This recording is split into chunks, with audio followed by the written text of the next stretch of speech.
Welcome back. So this is just going to be a quick update video.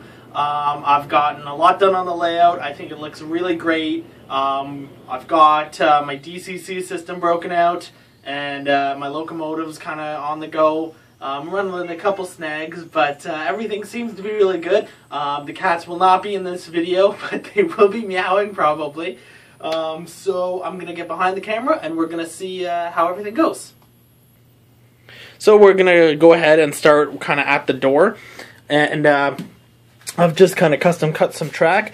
I did get an order of number 4s, I guess, last week. I planned on using, initially I was just going to use all kind of the snap switches, and then initially I was going to use Pico switches, and then I decided on Atlas number 4s. So you can see it curves a little here, and we have our first spur. I think that I was going to initially have kind of 2 spurs here like that, but I think leaving one will give me more room to kind of have a building or building here and kind of a more scenic. You know, I don't want to take the whole layout up with track. I mean, I would, but I do want to focus on kind of getting in some scenery, some landscape, some buildings, you know, because this is kind of going to be James's Creek, kind of this area, and then kind of here is Cecilville. So I do want to have somewhat of a town industry look. So you can see it comes down. I've got enough room for about 3-4 cars, you know, probably 5, but you know, it's coming out here. So if I really wanted, I could really have some sort of small industry here, and park a car right here, but I don't think so. Probably just have one at the end, have a 2 or 3 car drop off. Over here behind, sorry, the light's really terrible. You can see it kind of going into the corner again. That's about a two car drop off, 1 or 2 cars. I can fit a nice area, get this foam bed out of there. Nice building right there in the corner. I'm trying to stay out of the light. So that gives me some nice room to, you know, build kits and custom build, or, you know, whatever. So coming around, we've got my Pico's curve switch. The outside is the main line, and the inside obviously is kind of my branch where all the spurs come off. So you come in, you've got my 2 Picos and the Pico crossover. I'm just going to switch sides. Then we have my kind of back end. So it comes in, a little bit of room possibly for a road on this side, but mainly the industry is going to be here for, you know, probably 1 car, and then the back end is going to be here, or maybe a small thing here, again with 1 car. Following along, now my plans didn't quite work out when I went over to Scarm, because I started building in Scarm instead of Anyrail. I definitely thought, actually we can come over here, that I was only going to have to, like, I was going to have to go into a single main line, then back out into a double. But I kind of avoided that, and you can see, so I got a number 4 kind of matching up with my other Pico curved turnout there. I think that's going to be really nice. I've got the flex track here, just some leftover, so that's pretty good. And then it comes into the yard lead. Now, something I totally forgot to do, and I'm going to have to sort out, is in my initial plan I had a switch here, which is why, you know, which was allowed because I had it. So I had a switch here to go for my yard. That may be pushed back to here. I have yet to decide. I've got to play with it. But basically, then my main line in the back, and this will be one of the yard spurs. And then, so my main line's going around right now, and then another yard lead is going to kind of match up. I don't have the back end on this. Sorry guys, I know the light's terrible. I'm going to hold it like that so you can see my back. My back end, that's going to be a 2 to 3 car industry on the right, and probably just a single on the left. So that's going to go in this area, and then you can see, if I stay out of the light, it kind of matches up. I've got my lift in, or my lift out rather, and basically what I've got is I've just got 4 L brackets that kind of match up with a couple holes with metal casings, so that I can put bolts and wing nuts through without the wood deteriorating. It holds it really great, and like I said, I'm going to have plugs, so I'll probably have the insulated rail joiners probably right there, and maybe on the start of this turnout, just so that, you know, whatever happens, it kind of helps with any runoffs. You can also see I painted my foam brown. I got a couple tips for that. So basically, I just painted it a brown, gave it 2 quick coats with some paint my parents had laying around. Basically, the next big kind of visual thing I want to do is put even just blue. It doesn't need clouds or cities or anything, just blue all the way around, because this brick is very ugly. I don't know what I'm going to do there. I might have to rip that off the wall and just kind of hang it, you know, that kind of thing. I'm not too sure. Or run it under, you know. I don't know. I've got some options. I'm not too worried. But everything went down pretty well. Everything's pretty well level. My biggest thing is just this spot here. This and this versus, you know, this part and everything else. But I can always sand that down. And once I get really my road bed on there, which is there, I've got a bunch left over. I'm just going to do the main line on this layout. You know, and have everything right on the foam, and save me some money, look a little better, I find.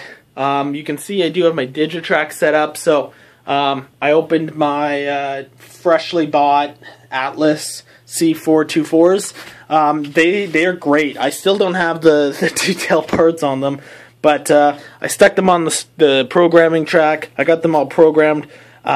They do go around, but the problem is, so these pins stick just above the rails, and what happens is they get stuck on the trucks of the locomotives. The rolling stock is fine, but the locomotives get stuck or they derail, and I don't like that. I don't want to damage them. You know, so for now, I'm just kind of running them back and forth on some flex track.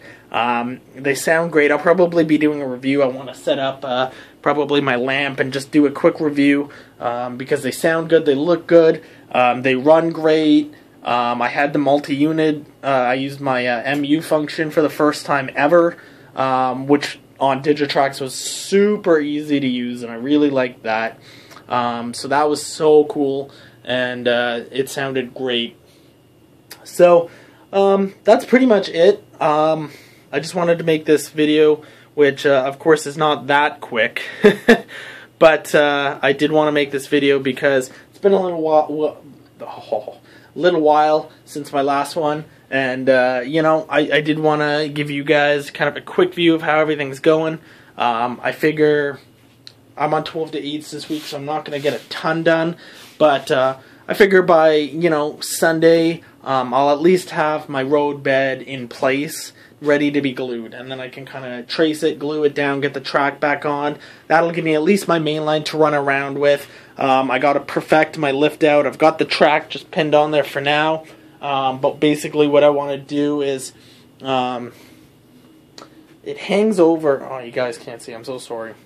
It hangs over just a bit, and basically once I glue it down, the rails shouldn't move, because right now, as you know, obviously it's only pinned in every so often, so the flex track does tend to move about. So I think once I get the road bed on that and glued down, it'll kind of be more, you know,